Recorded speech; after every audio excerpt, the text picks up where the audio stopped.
Most of this work done by Ken Tran, who is one of our PGY4s, who's currently doing his T32 lab years with us. So the title of the project is Remote Renal Ischemic Preconditioning, RIPC, in Complex EVAR to Prevent Acute Kidney Injury. Like most vascular talks, we have a lot of clinical trial research funding paid directly to the university, the division and department from our industry colleagues, but no personal financial disclosures. If anybody wants to give money, we're happy to take money. I think most of you have seen the folks certainly that have been here listening to certainly M&M and case conference. We've had a significant paradigm shift in the treatment of aneurysms. I think the more senior members in the audience remember a day where basically every M&M was some combination of some wound issue, bowel obstruction from an open aneurysm. I think people probably fondly remember the first open aneurysm they saw. And certainly what we've spent a decade here providing is sort of the anti-open aneurysm and trying to fix these with stent grafts. So it's just a depiction of, in this scenario, an infrarenal clamp with an infrarenal tube graft for an infrarenal aneurysm. I think when I gave grand rounds when I started, we thought the next frontier really was sort of the juxtarenal or suprarenal aneurysm, and whether stent grafts could move up to this zone, which would obviously involve visceral vessels. I think these days, while a modest number of open repairs are still done throughout the U.S., a juxtarenal aneurysm repair that requires a suprarenal clamp still results, in my mind, a significant physiologic insult. Operative time, even in the best of hands, at 3 to 4 hours. But if you average out and look at sort of national databases, probably average operative time is more in the 5 to 7 hours. And certainly nearly nobody escapes being in the ICU for several days after these types of operations. Fenestrated grafts really took off in 2012 when they got approved. From about 2009 to 2011, we had developed a couple other different techniques that involved something called snorkel or chimney grafts that those that have rotated on service have seen enough of. And certainly in 2012, with the help of our industry colleagues, came up with these branch devices that basically are custom-built devices that have fenestrations or holes custom made to line up to the superior mesenteric in both renals, and then after deployment of the device, placement of a branch stent graft in order to exclude flow to the aneurysm sac. These procedures now are done routinely by our service. Average time has been about 1.5 hours. They go home the next day. So they never see the ICU, and I think that's probably why that our ICU colleagues have not seen many of these post-op patients. Obviously, this requires performance in a hybrid room, image-guided therapy. Certainly has changed how we treat and approach these patients. This is our current experience since about 2010, nearly 300 cases of juxtarenal aneurysms done with a stent graft. I told you earlier we had developed sort of a snorkel chimney technique over the years, and then in the U.S., this commercially available fenestrated device got approved in 2012. We've done nearly 200 of those since, which is the largest experience in the United States currently with this particular device. Here's kind of a depiction, and the movie doesn't play. It's a Mac problem. Okay, well, the movie shows final angiogram after placement of the device. If you recall some images of stent grafts in the past, they ended at the renals because we could never solve how do we put a device above. Since 2012, again, these devices have custom-built holes in them and then stents placed out to that region without the images playing. So obviously, working in this area requires extensive renal manipulation and dye usage.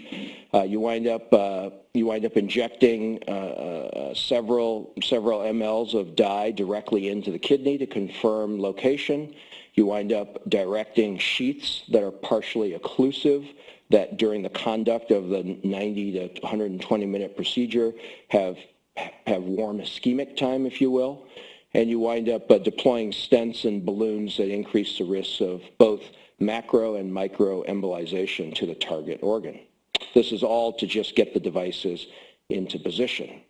Now, we've been interested in how this results in increased risk of renal injury. In 2014, 2016, various reports from a clinical standpoint of how these patients did. This is a summary of what we found. At baseline, many of these juxtarenal aneurysm patients already have some baseline CKD, with GFRs generally in the 40 to 60 range, making them approximately a stage 2, 2.5 by CKD standards. Immediately after the operation, the maximum usually does rise when you sort of average out 100 patients. Goes from anywhere from a drop in the GFR about 20-30%. But by discharge, often after a day or two of hydration, the initial insult is recovered. Kidney obviously is an amazing organ that can recover from these insults. The American Nephrology Association has asked or has recommended to us surgeons, as we report outcomes related to renal injury, rather than just use creatinine change or GFR, which is the easiest thing for us to do, to actually report things based on this RIFLE classification, which stands for stages of injury after any operative or any intervention. So R is for risk, I for injury, F for failure, L for loss, and then E is anyone that converts to complete end-stage renal disease after whatever, surgery, CT scan imaging, etc. So this is our results from fenestrated grafts when plotted out that way. 2/3 of patients demonstrate no signs of AKI. 14% are in the lowest group. And we've had one patient transition to dialysis because of the intervention. So again, this is the target audience or the target population to potentially intervene on if we believe that injury to the kidney is a bad thing, which usually it is. So when we've looked at, we do the usual clinical statistics to figure out in our first 100 fenestrated whether there were any intraoperative factors, and obviously the harder the case is, the longer the case is, the more blood loss you lose in a univariate model tends to be associated, generally falls out in a multivariate model, likely just because of small numbers. This is where certainly having access to more rigorous and vigorous national databases and things to collect would allow us to study these kinds of things. So interestingly, why do we care, obviously, about changes in chronic kidney disease after aneurysm repair? This is one of the largest groups from Mass General. When you had patients with increased CKD after whatever aneurysm intervention, for both endovascular and open, the 30-day mortality is significantly higher. Makes sense. If the kidneys are starting to have an issue after whatever intervention anybody in the room does, generally less outcomes. So obviously then, what's the intervention? Besides the obvious of just do our surgery better, what else can we do to get better with this? So Ken Tran was reading some papers a couple of years ago and noticed that there's this RIPC going on where multiple models had demonstrated inducing remote injury, like perioperatively, seemed to reduce metabolic rate of whatever target organ, reduce stress, and so through multiple pathways and mechanisms, potentially protected the organ. This was specific to the kidney. And so a couple people started looking at many of these things in clinical outcomes, and so there have been a couple of papers, just small series, published for open aneurysm, CABG, PCI, standard EVAR. So basically applying this renal ischemic preconditioning to procedures that had a relatively high risk of renal injury, or certainly procedures that involved the kidneys. So the goal really for the seed grant project was to leverage our high volume of complex fenestrated aneurysms to study the potential benefit because we thought the baseline hit rate of renal ischemia was high. We decided to develop a prospective randomized trial here.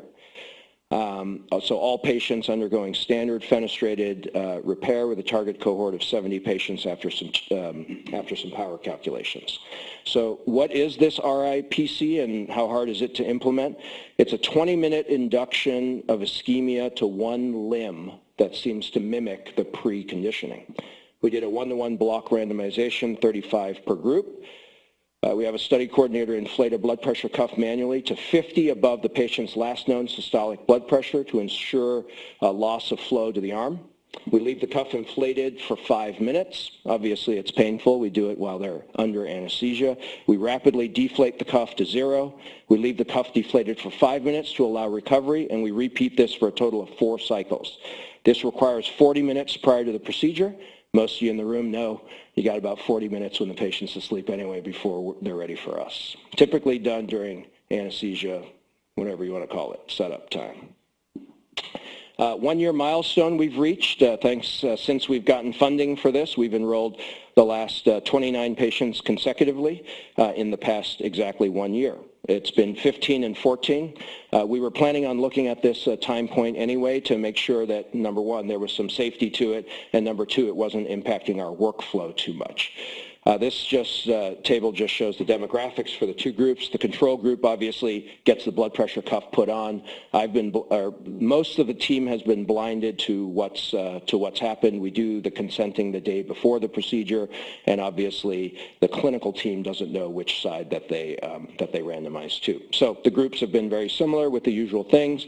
Interestingly, the groups have been similar with operative average time, contrast usage, EBL, fluoro time. These are all just markers of complexity of the case. So what are the early results?